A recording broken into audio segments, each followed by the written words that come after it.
Je me souviens encore de ce matin comme si c'était hier. Je suis reparti de chez moi avec le sentiment que ce jour serait crucial pour mon parcours chez Éclat. J'avais travaillé sans relâche sur la campagne d'un de nos plus gros clients et, dans mon esprit, tout était parfait. Mais la rencontre décisive a tourné au cauchemar. Jacques Lambert, mon patron, m'a pointé du doigt et m'a tenu pour responsable de l'échec de la campagne. Il était clair qu'il cherchait un bouc émissaire et j'ai été choisi. Quand j'ai entendu le mot « tirer », j'ai eu l'impression que le sol avait disparu sous mes pieds. Moi, Pierre Deschamps, l'un des publicistes les plus respectés de l'agence, j'étais renvoyé. J'ai quitté la pièce en silence, essayant de comprendre ce qui s'était passé. En arrivant chez elle, Camille s'est immédiatement rendu compte que quelque chose n'allait pas. « Pierre, que s'est-il passé ?» a-t-elle demandé, avec de l'inquiétude dans les yeux. « J'ai été virée », répondis-je en sentant ma voix se briser. Camille m'a serré fort dans ses bras, sans dire un mot. Je savais qu'elle comprenait ma douleur et ma frustration. J'ai passé le reste de la journée à la maison, essayant de donner un sens à tout cela. J'ai appelé Étienne, mon meilleur ami et programmeur, et je lui ai raconté ce qui s'était passé. « Jacques est un idiot, » dit Étienne, visiblement irrité. « Tu sais qu'il ne l'a fait que par envie. »« Je sais, mais cela ne change rien au fait que je suis au chômage maintenant, » répondis-je en soupirant. Nous avons passé la nuit à discuter, à essayer de trouver une solution. Camille, toujours pratique et optimiste, m'a proposé quelque chose qui m'a surpris. « Et si vous commenciez quelque chose ensemble ?» a-t-elle proposé. « Vous avez du talent, de l'expérience et surtout l'envie de faire la différence. Pourquoi ne pas fonder une start-up de marketing numérique ?» L'idée paraissait audacieuse, mais plus on en parlait, plus elle prenait du sens. J'avais une vaste expérience en publicité, Étienne était un génie en programmation et Camille avait un esprit vif en finance. Nous avons décidé que nous n'avions rien à perdre. « Faisons-le, » dit Étienne avec une étincelle dans les yeux. « Créons quelque chose qui nous est propre, quelque chose que Jacques ne pourra jamais nous enlever. » Dans les jours suivants, nous avons commencé à planifier notre nouveau projet. Nous avons décidé d'appeler la start-up « Lumière Digitale », un nom qui reflète notre volonté d'éclairer la voie dans le monde du marketing digital. Avec le peu d'argent que nous avions, nous avons commencé à travailler dans le petit appartement des Deschamps. Camille s'occupait de la gestion financière, tandis qu'Étienne et moi nous plongeons tête baissée dans la création de stratégies et le développement de technologies innovantes. Les premières semaines ont été épuisantes, mais aussi passionnantes. Nous travaillions tard dans la nuit, perdant souvent la notion du temps. Camille nous a encouragés à chaque étape, nous rappelant sans cesse notre potentiel. « Vous créez quelque chose d'incroyable, » dit-elle. « N'abandonnez pas, aussi difficile que cela puisse paraître. » Et en fait, nous n'avons pas abandonné. Chaque petit progrès que nous avons réalisé était une victoire. Notre première grande réussite a eu lieu lorsque nous avons trouvé notre premier client, une petite cave familiale. Avec notre aide, leurs ventes ont grimpé en flèche, ce qui nous a donné la certitude que nous étions sur la bonne voie. Je me souviens d'une nuit en particulier où nous étions tous épuisés mais heureux. Nous nous sommes assis dans le petit salon de l'appartement, trinquant une bouteille de vin que la cave nous avait envoyée en guise de remerciement. « La lumière digitale ne fait que commencer », dit Étienne en levant son verre. « Montrons au monde de quoi nous sommes capables. » À ce moment-là, j'ai réalisé que, malgré toute l'adversité, nous créions quelque chose de vraiment spécial. Camille, Étienne et moi formions une équipe imbattable, unie par un rêve commun. C'est ainsi qu'au plus bas, nous trouvons la force de recommencer et de bâtir un avenir radieux. Notre aventure avec Lumière Digitale a commencé timidement, mais pleine d'espoir. Je me souviens très bien des premiers jours où je travaillais dans le petit appartement que Camille et moi considérions comme notre maison. Étienne, toujours avec son ordinateur portable à portée de main, a passé des heures à coder et ajuster nos outils numériques. Camille, quant à elle, s'occupait des finances avec une dextérité impressionnante. Et moi, plongé dans des brainstorming créatifs, j'ai essayé de transformer les idées en campagnes percutantes. Notre première grande opportunité s'est présentée de manière inattendue. Nous étions sur une petite foire locale lorsque nous avons rencontré Jean-Luc, propriétaire d'un domaine viticole familial. Il voulait désespérément augmenter ses ventes. Après une longue conversation autour du vin, il a décidé de nous donner une chance. Pierre, je n'ai jamais investi dans le marketing numérique auparavant, mais quelque chose me dit que tu peux faire la différence, a déclaré Jean-Luc en me regardant dans les yeux avec un mélange d'espoir et de scepticisme. Jean-Luc, je promets que nous traiterons votre cave comme si c'était la nôtre, répondis-je en lui serrant fermement la main. À partir de ce moment, nous nous sommes plongés tête première dans le projet. Nous avons créé une campagne qui mettait en valeur non seulement les vins, mais aussi l'histoire et la tradition de la cave. Nous avons utilisé des techniques innovantes de référencement et de marketing de contenu pour garantir que la marque de Jean-Luc atteigne le bon public. Lorsque les ventes ont commencé à exploser, la satisfaction de Jean-Luc était contagieuse. Pierre, Camille, Étienne, vous avez fait un miracle. S'est-il exclamé en nous invitant à une fête à la cave. Je ne sais pas comment te remercier. Ce premier succès a été pour nous un tournant. Bientôt, d'autres propriétaires de petites entreprises ont commencé à nous contacter, curieux de savoir ce qui pouvait être fait pour leur propre entreprise. En quelques mois, notre petit appartement est devenu trop petit pour la quantité de travail que nous avions. C'est alors que nous avons décidé de déménager dans des bureaux plus grands, au cœur de Paris. La transition vers le nouvel espace a été passionnante. Je me souviens avoir marché dans la pièce vide, en me demandant où irait chaque bureau et chaque ordinateur. Camille était radieuse et Étienne, malgré son air réservé, ne pouvait cacher son enthousiasme. Nous sommes maintenant prêts pour de grandes réalisations, a déclaré Étienne en connectant les câbles du serveur. Cependant, la croissance s'accompagne de nouveaux défis. Certains des premiers salariés que nous avons embauchés, habitués aux méthodes traditionnelles, ont montré des résistances aux innovations que je proposais. Lors d'une réunion, l'un des plus anciens employés, Marc, a exprimé sa frustration. Pierre, tout cela est bien nouveau. Je ne sais pas si nous sommes prêts pour autant de changements à la fois. J'ai pris une profonde inspiration et j'ai essayé de rester calme. Marc, je comprends tes inquiétudes. Mais pour continuer à croître, nous devons nous adapter et innover. Croyez-moi, nous y arriverons. Malgré la résistance, notre persévérance a commencé à porter ses fruits. Nous avons reçu notre premier prix de la publicité digitale, une reconnaissance qui a apporté encore plus de visibilité à Lumière Digitale. La remise des prix a été un moment de grande fierté. Camille était à côté de moi, me tenant la main, et Étienne, avec un sourire rare, semblait enfin croire que nous étions sur la bonne voie.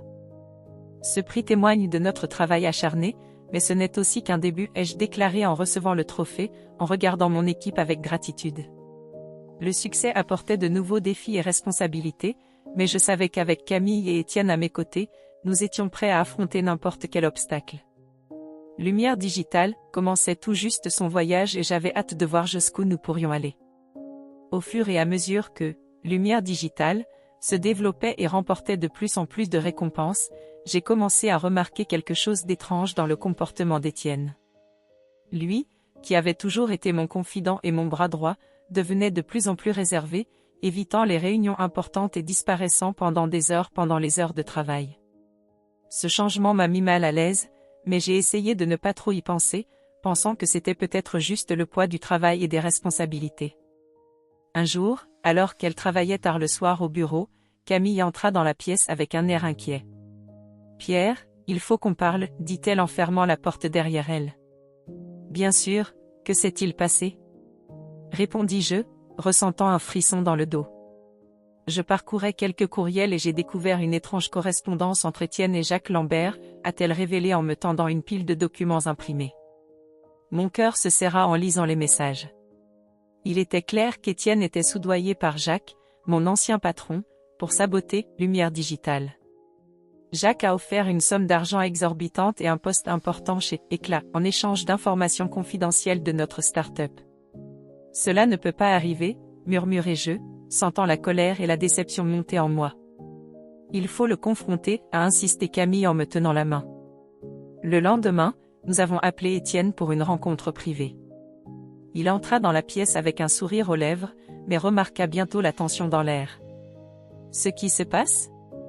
demanda-t-il en essayant de garder son sang-froid. « Nous voulons savoir pourquoi vous trahissez notre entreprise, dit directement Camille, sans détour. Le visage d'Étienne pâlit. Je ne sais pas de quoi tu parles, il a essayé de se défendre, mais sa voix tremblait. Arrête de mentir, Étienne. J'ai explosé en jetant les documents sur la table. On est au courant pour les mets, on est au courant pour le pot de vin de Jacques Lambert. Il restait silencieux, incapable de soutenir notre regard. Finalement, il soupira et baissa la tête. Je suis désolé, Pierre, dit-il d'une voix étranglée. Je me suis laissé emporter par l'argent et les promesses de Jacques. J'avais peur que Lumière Digitale ne marche pas et... Tu nous as trahis, Étienne. Je l'interrompis, la colère m'envahissant. Vous avez trahi notre amitié, notre confiance et tout le travail acharné que nous avons consacré à cette entreprise. Camille, toujours plus réfléchie, tentait de calmer la situation. Étienne, on te fait confiance.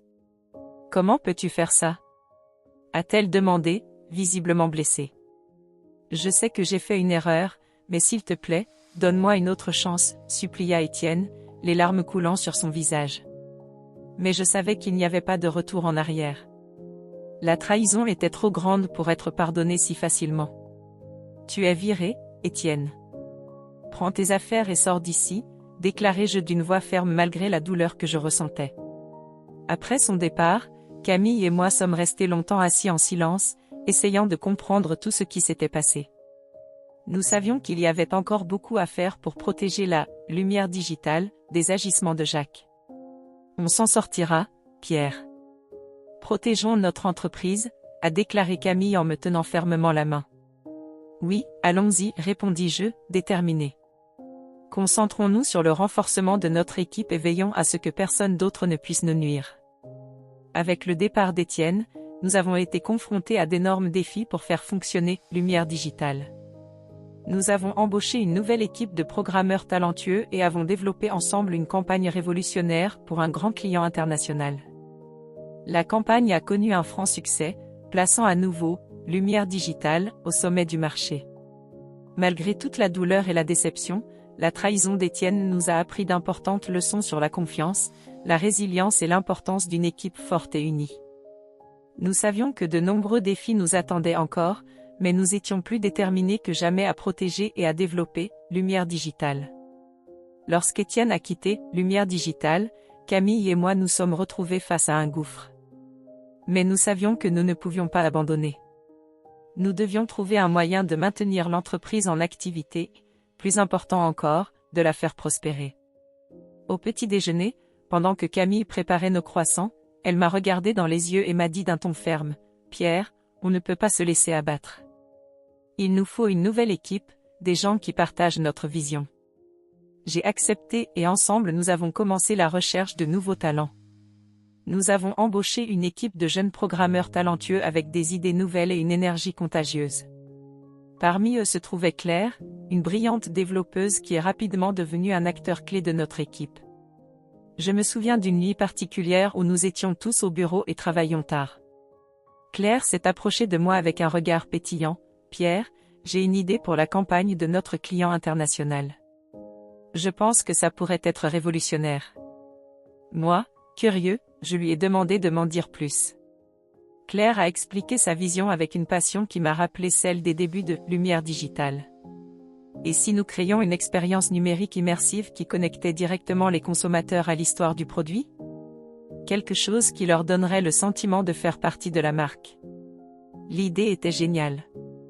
Camille, qui écoutait de l'autre côté de la pièce, s'est approchée et a dit, « Pierre, c'est peut-être exactement ce dont nous avons besoin.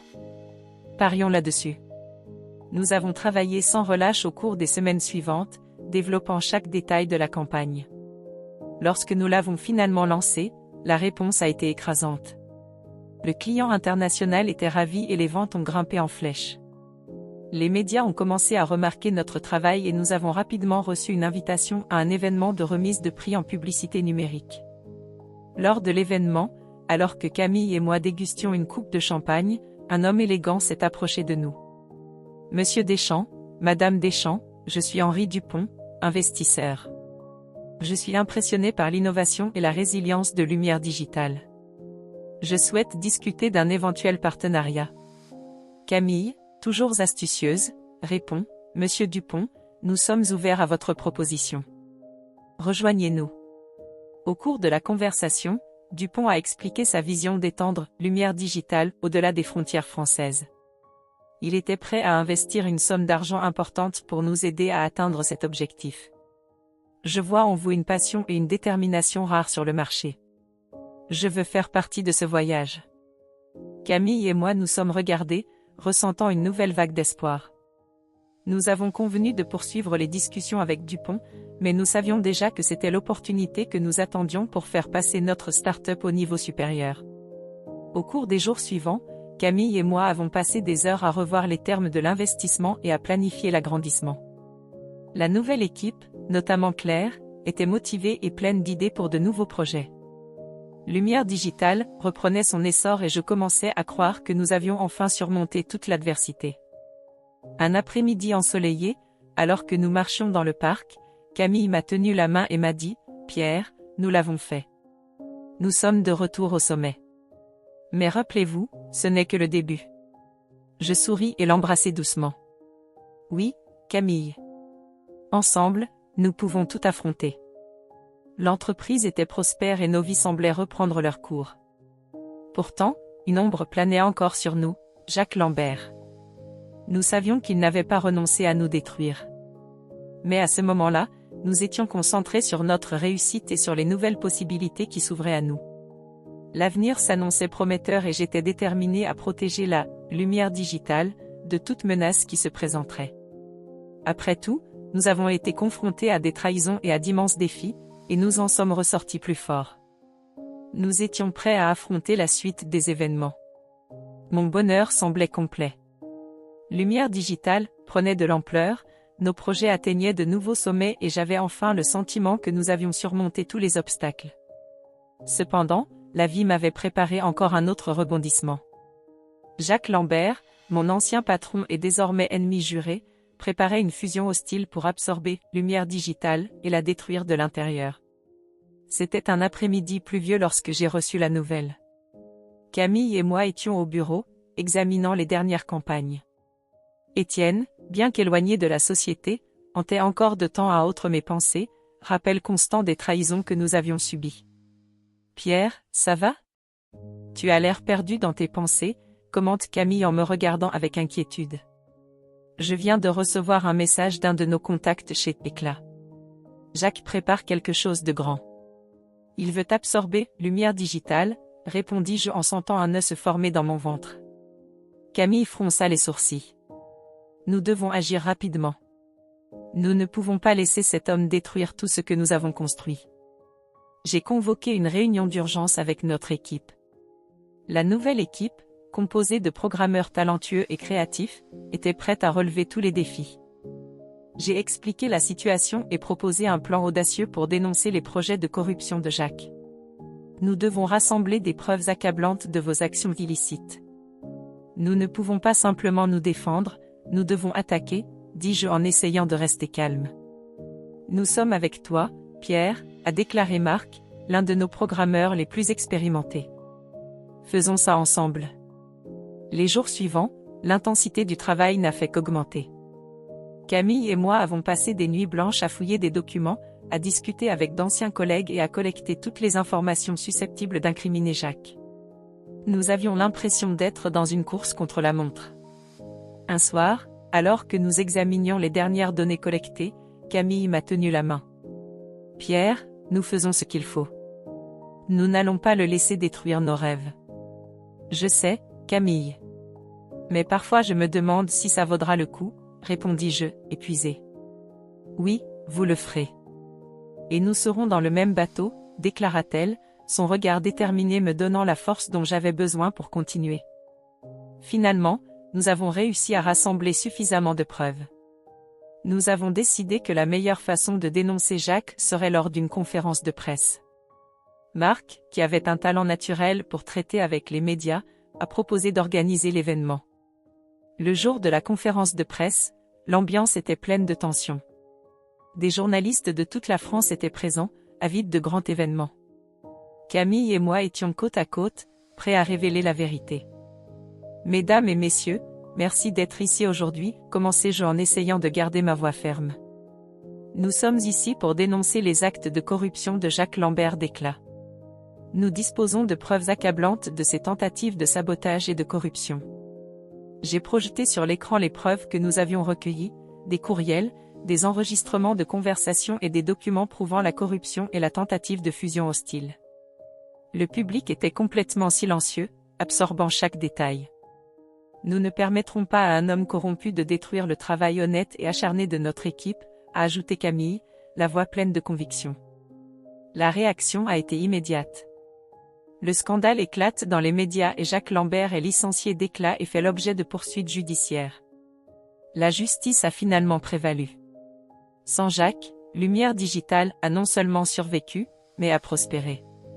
Notre équipe était plus soudée que jamais et de nouveaux projets émergeaient chaque jour. La start-up est devenue une référence mondiale en matière de marketing numérique, et j'ai enfin trouvé la paix et la satisfaction dans notre succès durement gagné. Un soir, alors que nous fêtions un énième exploit, Camille m'a entraîné dans un coin du bureau. « Pierre, nous l'avons fait. Nous avons traversé tellement d'épreuves, mais nous sommes là, plus forts que jamais, dit-elle, les yeux brillants de bonheur. Oui, Camille. Et tout cela n'a été possible que parce que nous n'avons jamais abandonné. Nous sommes toujours dans le même bateau, répondis-je en la prenant dans mes bras. À ce moment-là, j'ai réalisé que la véritable victoire ne résidait pas seulement dans la réussite professionnelle, mais aussi dans la résilience, l'unité et l'amour qui nous maintenaient fermes tout au long de notre voyage. Ainsi, avec Camille à mes côtés et une équipe formidable, je savais que tout défi futur ne serait qu'une opportunité supplémentaire pour nous de grandir encore plus.